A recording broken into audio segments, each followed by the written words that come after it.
And you know how many guys I did help with comedy in LA and they all failed me? Do you have any fucking idea how many gigs I got for people? You know how many times I got gigs for people and they would call me and go, that wasn't a good gig? That's rude. You just moved here from Iowa where you were doing gigs for fucking Penguins or whatever the fuck you were doing. I get you a gig at Flappers. Like, I got a gig at Flappers, and he was talking shit about me. And I got them to give him $150. This guy had never made $1 in his life. So after that, you're like, why should I help people? These people just, we have our own little fucking, you have your own little pen. You have your own little bullpen of people. And I love me. And I had Eric Roker, too, the gay guy. That motherfucker does 5 sets a night and sucks 3 dicks. That dude is working 7 nights a week. That dude was doing 3 fucking sets a night. Now he's featuring. Now he's fucking featuring at the Improv, Doc Willis. All these guys, I knew they were putting the work in. So for you people that I disappointed by not helping you, by not giving you a guest set because a guest set was going to change your life, a guest set's not going to change your life. And if, you got to remember, here's the other thing with guest sets. I started giving out guest sets when I was on the road. Comics would come and they'd go, yeah, I've been doing comedy for 2 weeks and shit. I was in San Jose one time and some comic was emailing me. And even though I had a full lineup, I went against my best wishes on an early show and put this guy up. Me, the stage tech, everybody told this guy 7 minutes. We got a full show tonight, 7 minutes. Do you know what time this guy got off? 22 minutes. Oh, you got the cane now. And this is what I'm saying. When you have a sold-out show and you're doing 6 of those shows, whether it's a theater, in the theater I would never give a guest set because no. But if we're in a club, I'll give you a guest set. But the problem with a fucking club is that once you give out one guest set, you got to give out a guest set every fucking weekend. And guys, my job is to get in and out of there. My job is not to keep, is by putting 20 comics up and distancing self, me and the audience, for an hour before I get up there.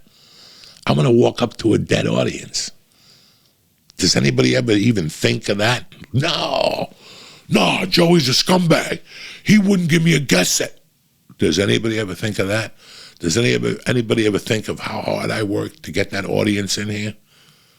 And I'm going to have somebody just come in and insult them. You know how many people come in and go, you guys suck because you didn't laugh at me.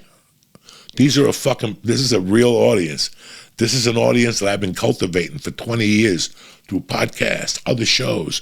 And I'm going to let you come in here with your stupidity and go up there and say, I'm going to kick her like the fetus of an aborted baby. You know, is that what the audience wants to hear? So do you understand me, guys? You're living in a fucking, I have to see you before I put you up. I have to know you. That's with anything.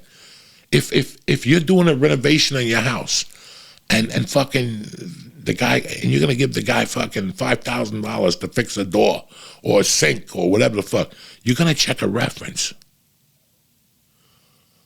Right? I mean, am I okay to say that? You're going to check a reference. So what am I going to do? Make you audition in front of my thing on a Tuesday?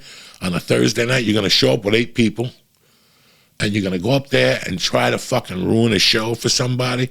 We cultivated that audience, whether it's me, whether it's fucking Steve Byrne, whether it's Theo Vaughn, whether it's Josh Wolf. We cultivated that audience since day one. And you want to come and poach, nobody ever asked you to do a guest set when you have 8 people in the audience. Let's just keep it at that, okay? Let's just keep it at that. Where's the motherfuckers that call you up to fucking go, hey, you got 8 tickets sold tonight. Do you mind if I come down and do a guest set? But you want to get your ass down there when I have 400 people. So people always understand we live on a fucking jaded fucking thing here. Something else happened this week that was really fucking interesting. Man, in life you have great friends, you have acquaintance, you have so many different things, and you really can't put your finger on what it is with everybody that you have. You know, I wish I saw Mike more.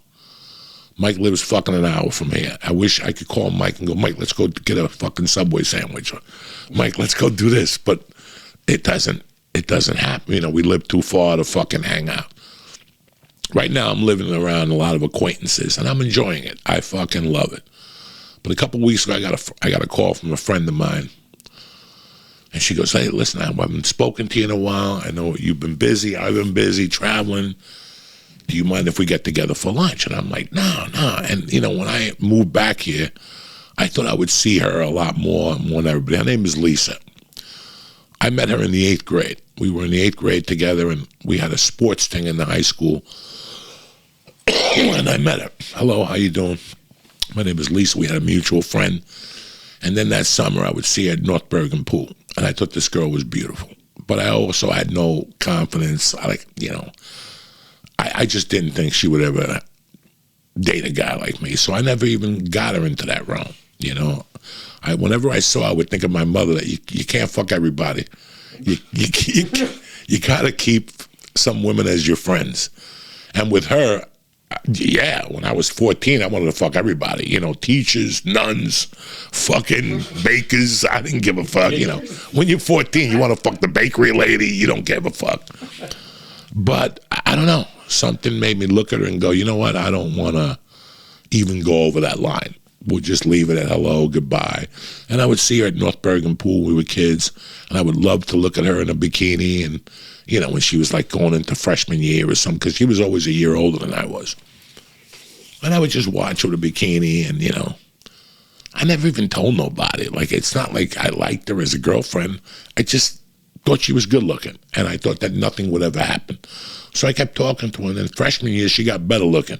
And freshman basketball, I was playing freshman basketball, and the track would have practice after freshman basketball, and I would sit there and watch her run hurdles.